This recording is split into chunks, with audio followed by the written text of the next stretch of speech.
Good morning, everyone. Hello, hello. We are live for the first episode of Open Book Broadcast in 2024.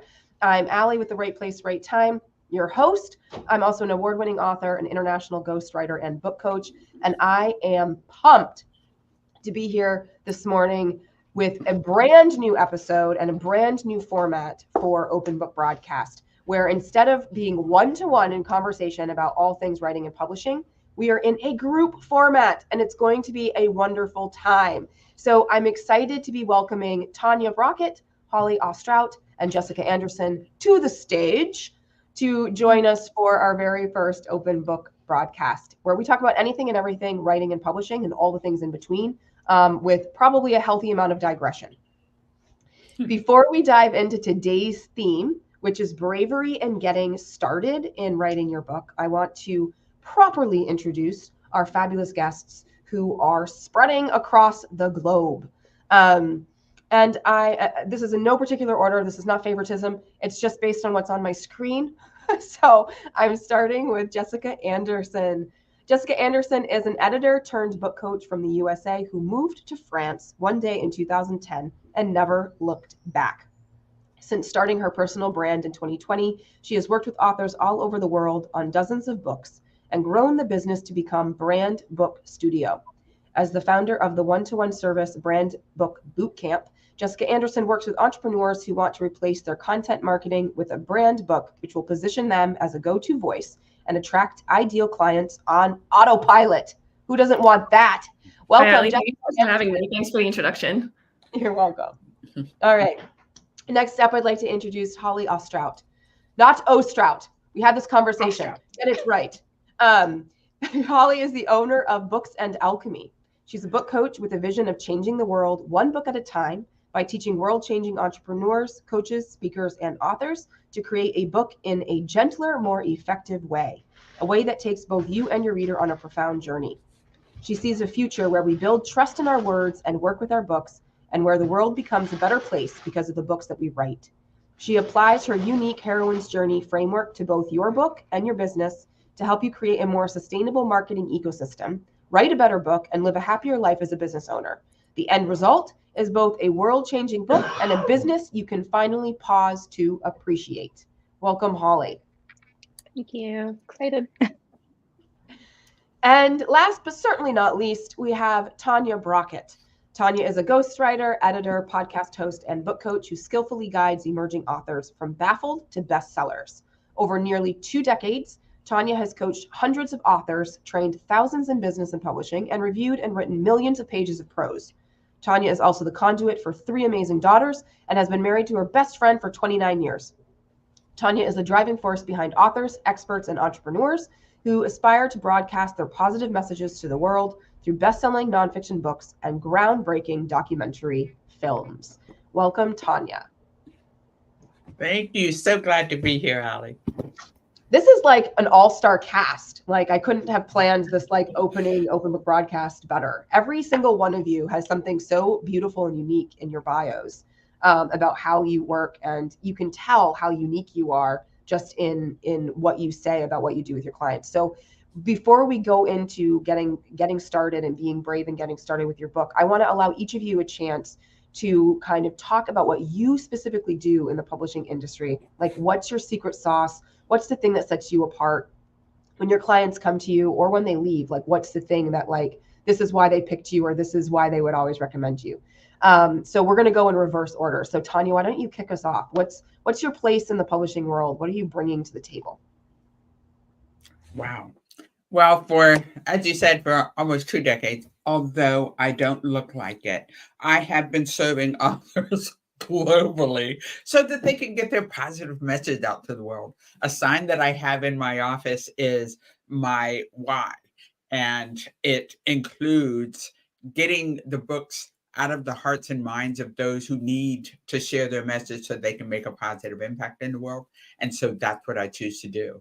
And so now, Allie, one of the great and exciting things that I get to do is translate that storytelling out of a book and actually onto film. So we are working to create documentaries for impactful entrepreneurs in particular who have a compelling story to tell that's going to add impact to the world. Now, one of the things that has kept me separate from others is I've never devalued myself. I've always assumed that I'm going to attract all the best clients who see my value and are willing to pay for it. And I love serving them and helping them not to need me on the next book and the next book and the next book, except for the editing, of course. Everybody needs an editor. But they're going to learn through their publishing process the first time what they need to have for the next time and the next time and the next time. And I work not only with self-publishing authors, but I also work with those in the traditional realm and help them to work with their New York publishers. That's amazing. So you're dipping into documentary, which is fascinating. It's so exciting. And I love what you said about not devaluing yourself. And like to me, I heard like, cha-ching, like, charge what you're worth. This is hard work. Like, this is not just words on the page. It's like so much more than that. And I think that's something that prospects and authors who've never written a book before don't understand, like just what goes into really creating and crafting an excellent book that they'll be proud of. So I can't wait to hear what you have to offer. Yeah.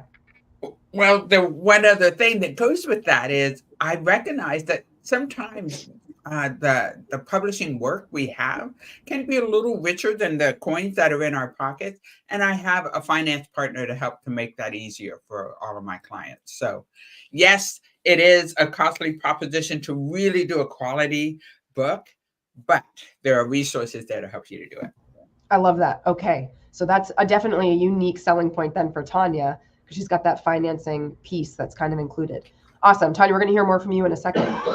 Holly, what's your unique place and what's the corner that you're carving out for yourself in the publishing industry? Yeah, well, I love what Tanya said about not devaluing ourselves, because women entrepreneurs especially, but everybody, we have this habit of doing that. And one of the things that I really focus on is creating a heroine's journey for the people I work with, and that's gender neutral. It's distinguished because it's not a hero's journey, which the hero gets the quest, he goes off alone, and he dies at the end all alone. The heroine's journey is about taking what we have and what we're good at and being more collaborative. And the end result is a sustainable business or a sustainable book writing process. And so that's something that I really, really focus on, is guiding my authors to write a book and run their business in a more sustainable way so that they're heroines and not heroes. And one of the things that I stand firm on is that books, I think, are the most important invention since fire. And I will die on that hill, because without books, we can't pass on. Imagine if we had passed on the cure for rabies or the vaccine for rabies by word of mouth. It's asking for disaster. So I firmly believe that books are the most important invention since fire, and that everyone has something important to say that should be put down into a book, and every book has the potential to change the world. So I believe that books change lives, and that writing a book changes your business, makes you a more better business owner, a better coach, a better consultant, a better speaker. And the process of writing the book itself is really transformational, both for you and your reader. So that's what I believe and work with. I love it. I love it. Not only am I totally your soul sister in the whole like book save the world kind of thing, but I love that books are the greatest invention since fire. That's amazing. You should put that everywhere. You should do a whole like marketing campaign on that. Thank you. I'm right. I love that. I love that. And I love your take on the heroine's framework, that it's not really about a gendered thing. It's more about the way that you're approaching your book and the way that you're approaching your business. I think that's awesome. Don't be a martyr. Yeah, don't be a martyr. And I love the idea that you're putting the book and business together, because one of the things that I always talk to clients about is, treat your book like a business. Even if you're not an entrepreneur and your book isn't attached to what you have to do, treat it like a business, because it's really not that far removed in terms of the number of activities, strategy, energy, all of the things that, go into a business. You could pretty much connect a dot over to what you would need to do to have a successful book. 100%. So I think that's great. And if you all right. do it right, you can build your book around your business, or build your business around your book, which makes it even easier. So yeah. Right. You can go kind of either way almost. Mm-hmm. All right, Jessica Andersen, tell us all the things about what you're doing in the publishing industry. Hey, yeah. So just to leapfrog for a second off of what Holly just said, you can build a business around a book and also vice versa. And I've worked with authors who have done both. So I started out proofreading actually in this business, and I moved on to different levels of editing. I did copy editing and developmental editing.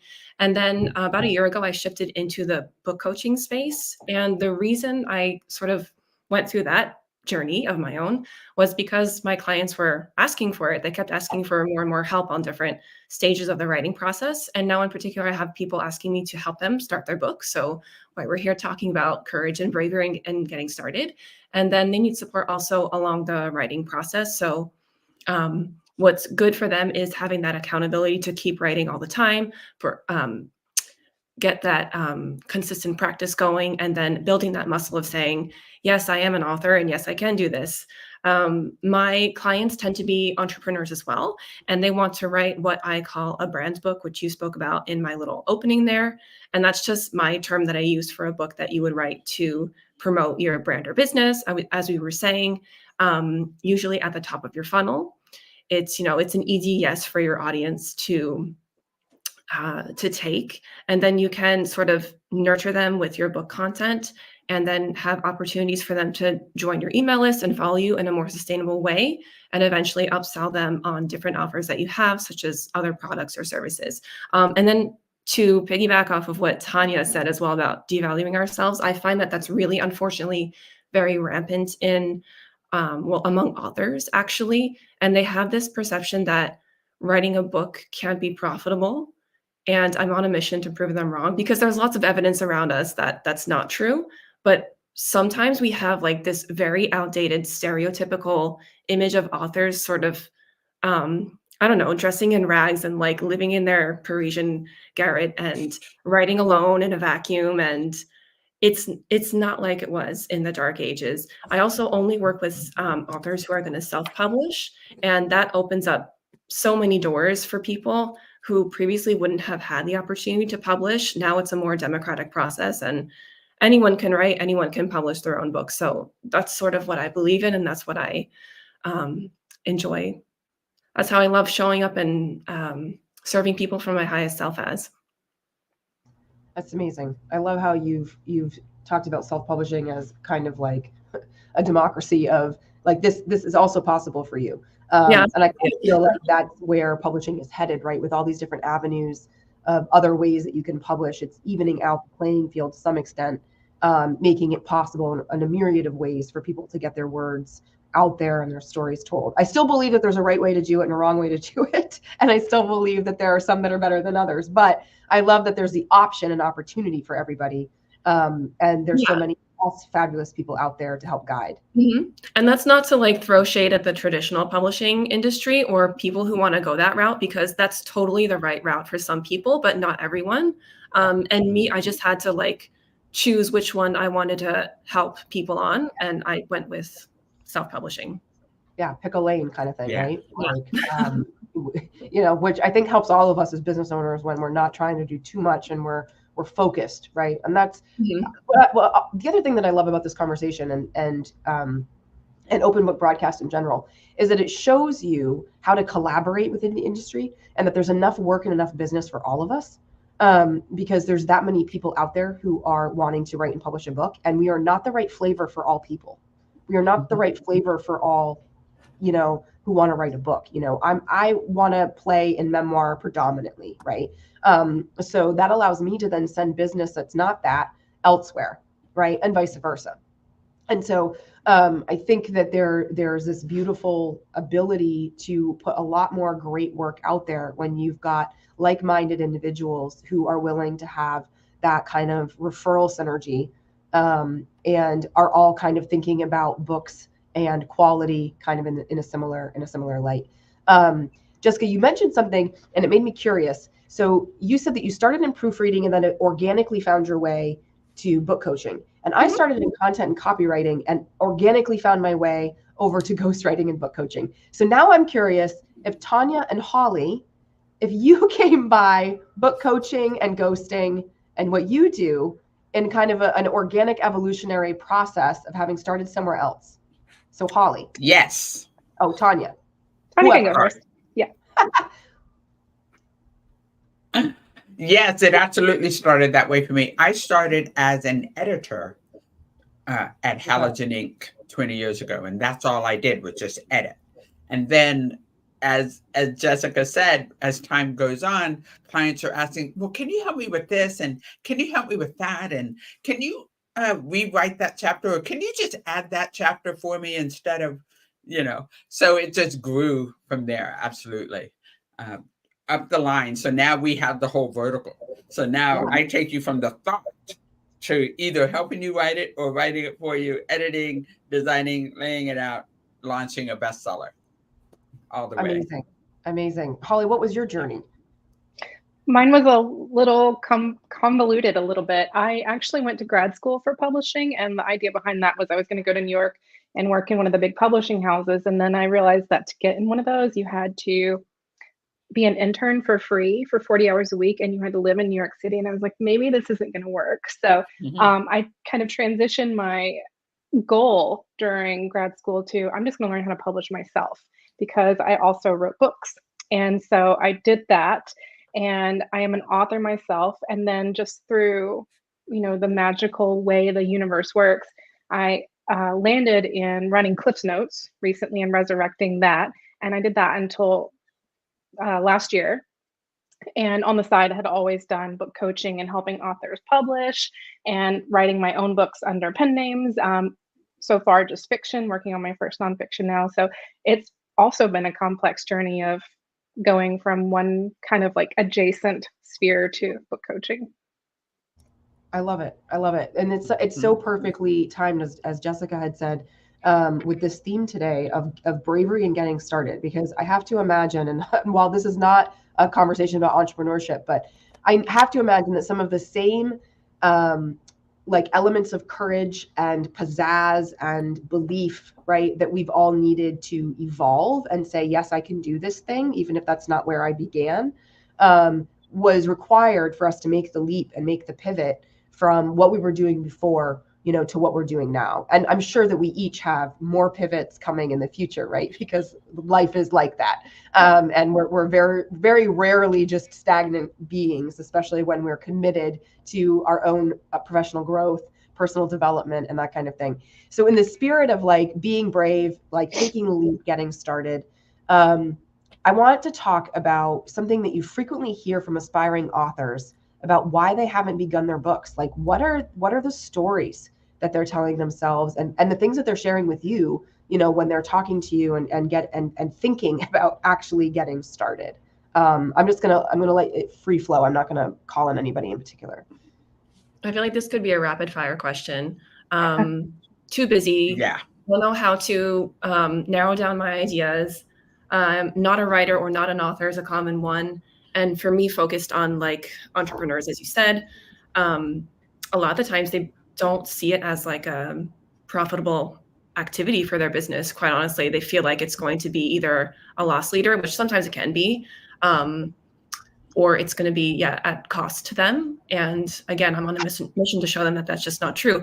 Also, this is getting away from your question a little bit, but the way you can leverage a book for so many other opportunities is insane. And that's what I'm really dedicated to showing people as well. But mostly the reasons I get are, not enough time and don't see the profit in it.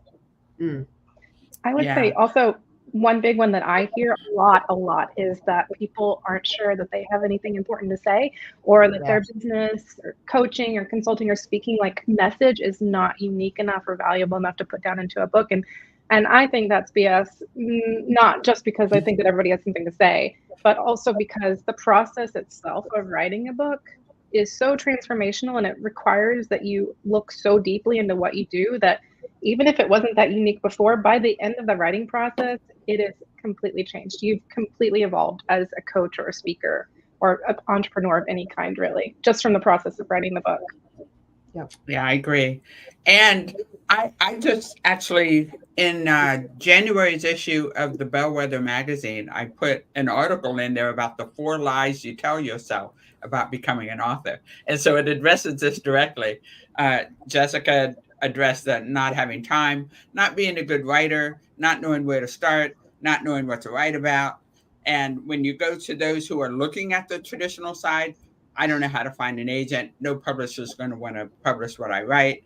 And if you are a business person, just as Jessica works with, sometimes they don't feel like they're really an expert enough to write that book. You know, I don't have enough credibility. I don't have enough status.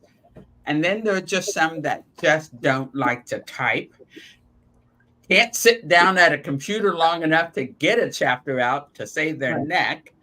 And, you know, and then the other thing that I saw a lot when I was teaching book publishing at the university was one of the dream zappers that I asked them to do a handout for was that their greatest fear was that nobody was going to read the book anyway. So I'm just writing this for myself. So I don't really need to.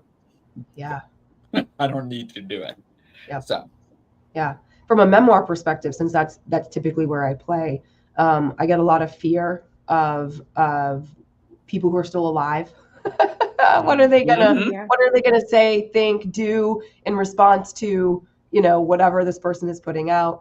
A lot of overwhelm about the potential emotional impact that it'll have on them to have to go back to that thing or that time or that experience, you know, of having to kind of relive it, if you will, in order to get it onto the page. And frankly, just pure overwhelm. I've never done it before, so I don't even know what I'm doing. Like, I don't know what I'm doing in terms of writing. I don't know anything about publishing. I don't, you know, and then it's like they're spiraling, right? And I don't know about this, and I don't know about that, you know, and it's like the snowball effect, right? Where all of a sudden they're in the snowball. I imagine it like a cartoon, and you just see like 2 hands, the legs, like in a snowball, right? And they're like speeding down a hill, just like getting bigger and bigger and bigger until they can't do anything because they're so overwhelmed by what they don't know. So I think we're probably all hearing a lot of the same things, even if they're coming through slightly different words or energetic capacities, since we're all dealing a little bit with a different audience at times. So I have this belief that like that writing is really one part mindset, one part practice, and one part like routine, or strategy, if you want to look at it that way. But I think mindset is almost the biggest kicker. I feel like you can learn to write, you can learn to have a routine, you can talk through a strategy. I mean, you can change your mindset, but I find that is the hardest thing to tackle with somebody, is changing their belief system. But that's like my take. What do you all think? What's the hardest part, or what mindset boost would you give somebody who's trying to get started? What would you tell them? I have worked with that a lot. And a lot of what I do is kind of helping my clients to get into the right energy so that they can produce in a creative way and in a confident way. And I had a course called Mindset of a Bestseller because of all the fears that my publishing class would come in with. I thought, well, geez, I need a class just for that mindset. Because if you don't believe it, you may not see it, right? You may never see that book in your hands if you don't believe you can do it, if you don't believe it's possible, you don't believe you're the one, you don't believe you have the words. So helping people to work through those insecurities and those issues, oftentimes I do in my coaching sessions with my clients to give them that confidence. I'm like the biggest cheerleader for my clients. And by the time they get their books out, they're like in heaven and they know that they can do this, right? So that really helps to focus on getting their head in the right space, giving them the confidence to know that they have support and they can do this. You can make this happen. You got this. That's a great title, by the way, for the class that you were running. I love that. And I do find that, like, you know, I call it visioning, but I think we're kind of talking about the same thing, Tanya, that when I can bring a client through visioning, a visualization of what it's like on the other side, You know, how do they feel to hold it? What does it look like? What are they, you know, where are they interacting with it? Are they on a stage or in a library or, you know, whatever? That once they can actually visualize on the other side, that actually does kind of like break open a little bit of the door, and allows us a little bit something to kind of like work towards. Jessica, you look like you had something that was on your mind. Oh, I have many things I would like to say, Allie. I don't know. Yeah, go for it. We have left so many things to say about that. I would say for my clients, the way I take them through the visioning thing is actually working on their identity, which kind of spans your mindset and habits piece of writing.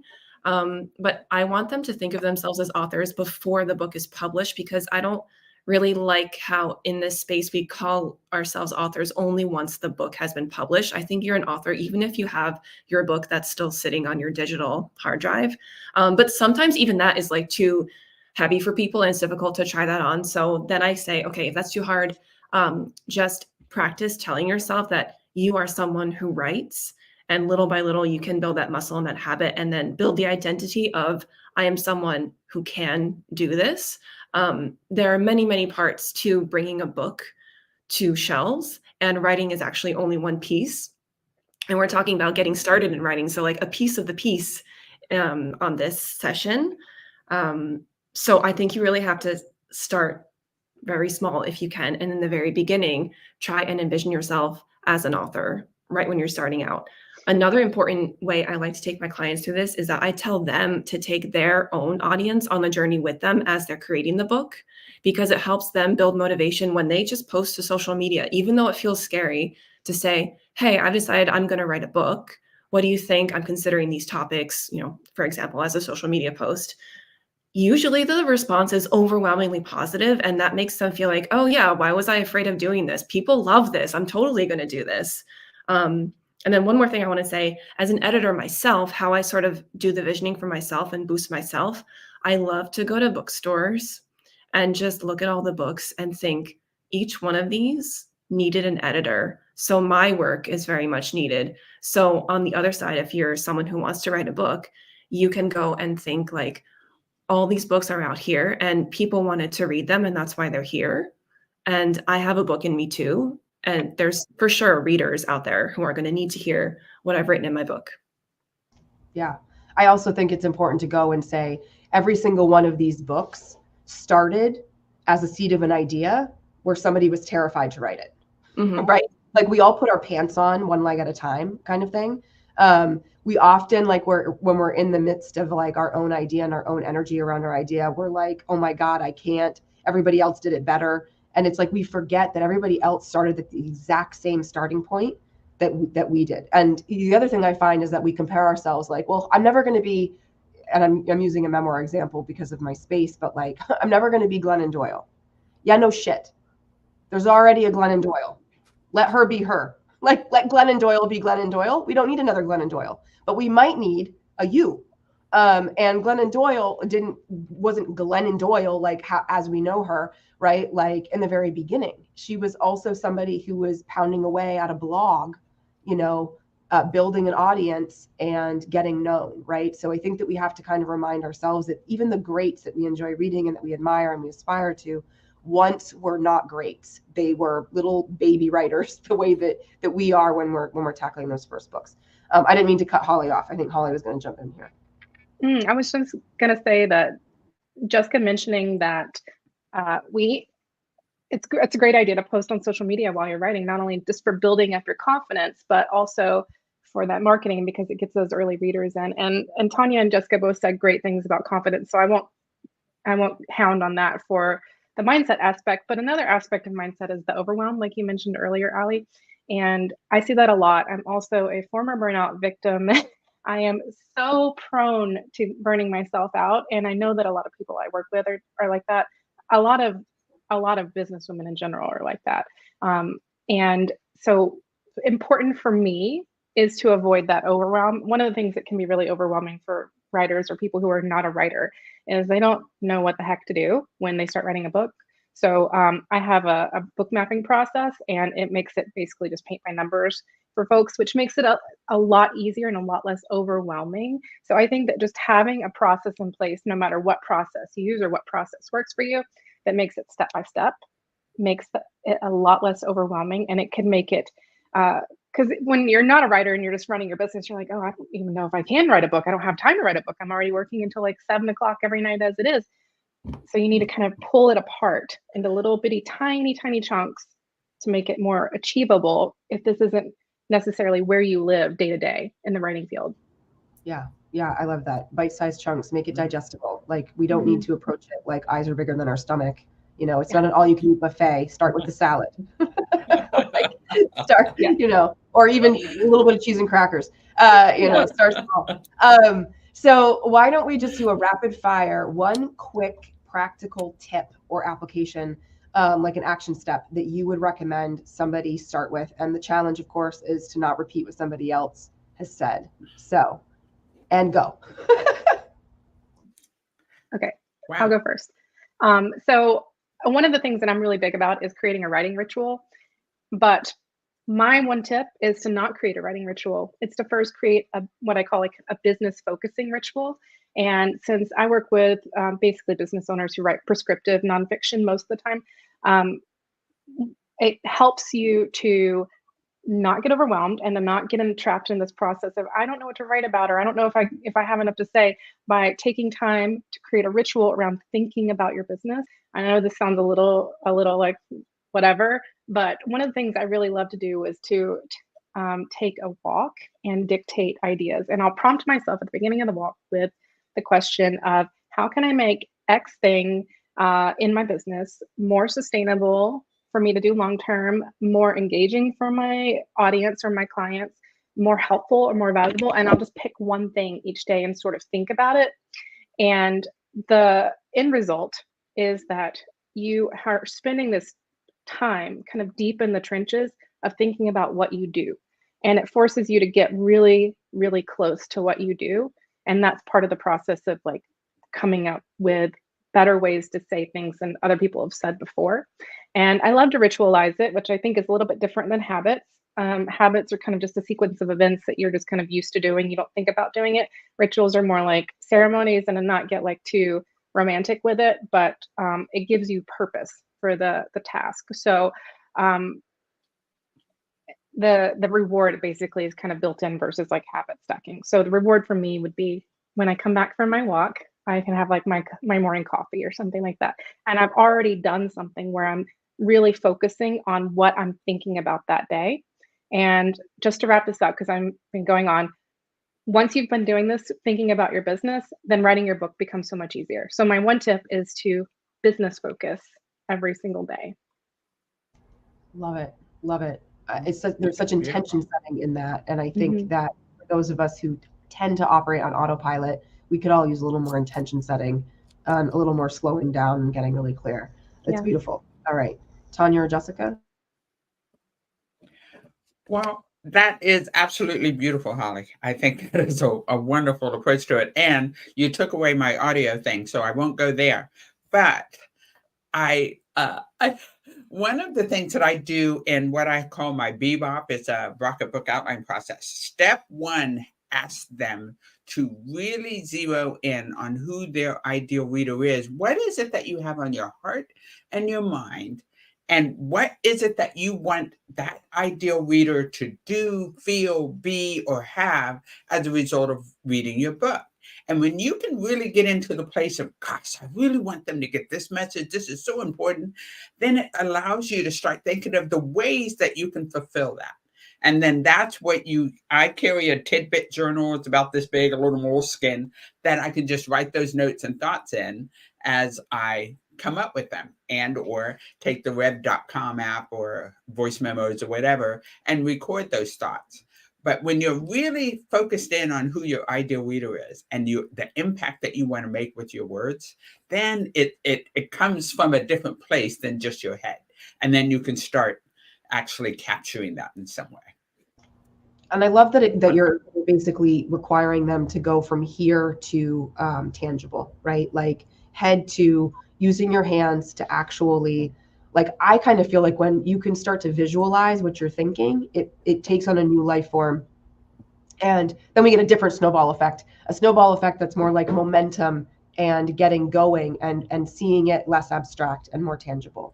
And that's what the second step in my Bebop does, is ask them to look at what is that vision of success for that particular book. And then I ask them to take me a lunch a year after they launched their book and tell me about that experience, so they can remember the excitement and what they went through to get to this point. And I've gone to a fabulous lunches all over the place, by the way, from everybody who did the process. I'm totally stealing that. I'm going to put that into every single client engagement from now on. And when it publishes, you must take me to lunch. That's great. Well, but they got to visualize it first. They don't get to take me to lunch until they actually do it. Oh my God. I love it. I love it. Win-win. All right, Jessica. Yeah. Just adding on to what Tanya said, my tip was going to be about market research, and it still is, but I find a lot of people tend to write the book that they want to write, which sounds well and good, but if it's not hitting the right note with your audience, there's going to be a disconnect, right? It's going to fall flat. So what I love about what you said, Tanya, is that it's really focused on what the audience wants to be, do, or have. But then the next pitfall I see some people fall into is that they just try to imagine and like project what their audience wants to be, do, or have without really knowing. They're just sort of guessing. Don't do that either. And what I really don't like about general market research advice is like usually the copy stalking thing, where like you go and you analyze your target audience's language that they use and you pull out little buzzwords and things and you use that throughout your book. You can do that.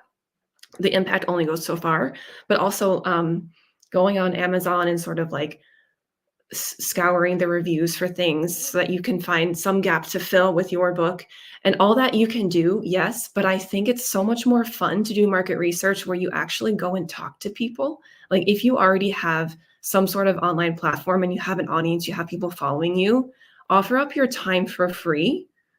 It won't cost you more than, 15 minutes per people. And then you can put a cap on the number of people that you're talking to, but then you can have an actual dialogue with them about what they want to be, do, or have, so that you can make sure that your book addresses that. And then you can please everyone. You can write about what you want to write about. And then you can also make sure that your book is addressing what they're looking for in your book. I love it. I think that the market research part is really, really valuable advice. I mean, it's great to have the intention to write a book on your own behalf, but at the end of the day, the book is a product. The book has to be sold. Somebody has to want to buy it, right? So in a lot of ways, this is actually bringing us full circle to something we talked about at the very beginning of this conversation, which is that your book is a business. And so, a business sells something. And when it comes to the book is the thing that you're selling, or your thought leadership with the book. There's different ways that you can be selling the book itself or the content, but you still have to have somebody who wants the content, and in order for them to want it, you have to be able to meet them where they're at and not just be writing to your own agenda. So I think that that's a really valuable point. Because our conversation has run long, what I'm going to do is just let our audience know that I will be posting the places to connect with all of these fabulous women in the show notes or comments, depending on which channel you're joining us from. So Jessica Andersen's LinkedIn will be there. Holly's LinkedIn and Instagram and Tanya's LinkedIn profile will be made available to you. But I do want to give everybody a quick chance to go around and just talk about the free thing that they have to offer folks, so that they can go and engage and learn more about Tanya, Jessica, and Holly. So Tanya, do you want to just give us a little sense of, people go over to your link tree, what are some of the things that they might find there that might be helpful to them as an aspiring author?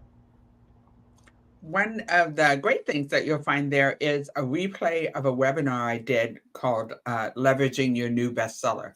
And it literally walked people through the process, the overarching process of writing and publishing a book. So that's a great freebie that you'll find there. But also you'll find a free way to have a 30-minute chat with me to evaluate, your future bestseller. If you can see that in your head, that's awesome. If you can't, I'll help you to see it. But come on over and visit me at Tanya Brockett through Linktree. And find out where she likes to eat for lunch. Yeah, find out where I like to eat for lunch and plan to take me there. And in the future, actually now, TanyaBrockett.com is also a place where you can book that consultation. So Okay, thank you. beautiful. I'll make sure to get TanyaBrockett.com in the notes. Holly, you have a free writing ritual tracker. So tell us a little bit about it. Yeah, it's like a writing ritual creator and tracker. So I believe that, rituals make or break your ability to sustain something more so than habits. And one of the things I love to do is to help you create a ritual. The writing ritual creator is beautiful. So if you're into like aesthetic bullet journaling, this is your online version. It's a beautiful little tool to help you start tracking the way you work best in both your business and your writing, so that you can start kind of like filtering out like what works.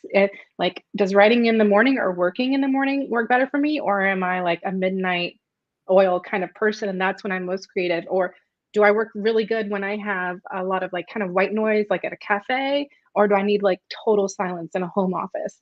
And it lets you start kind of like pulling these pieces apart so you can say, okay, this is what I want to build my ritual around, because this is what's going to be sustainable to me long term, and this is where I'm going to get the most creative work done. So I have that, the writing ritual creator. People love it. And I'm also relaunching my podcast in February if anybody wants to just listen to me talk for a while. And Allie's been a guest before, and hopefully I'll have her back again on the rebranded version. That'd be great. I love that. I love that. I love the tracker or ritual maker is really helping you to be practical and realistic about your own schedule, and that we're letting go of the ideas of like, you have to get up at 5 a.m. and write thousands of words before you start your day, because that's the way that everybody else got it done. And I'm like, screw that. Those are a bunch of old white rich people. Yeah. I mean, I love a miracle morning, but that doesn't mean you're going to write well during your miracle morning or whatever. Yeah, I'm like, those were different times then. There was a lot of privilege happening, I think. Yeah, yeah, for sure. Like they didn't have any kids, right? I mean, just so many things that like I struggle with. So I'm definitely a huge proponent of like, create something that works for you based on your life and your schedule and what's realistic and all of the various hats that you wear in a given day. So beautiful. Jessica, tell us about your brand book roadmap. Yes, I should have said profitable brand book roadmap, but maybe it was too long, but that's okay. So this is just a free 12-page PDF that takes you through my signature framework for when you want to write your own book and you want me to support you during the writing process. I help people over 12 weeks to write their book from start to finish.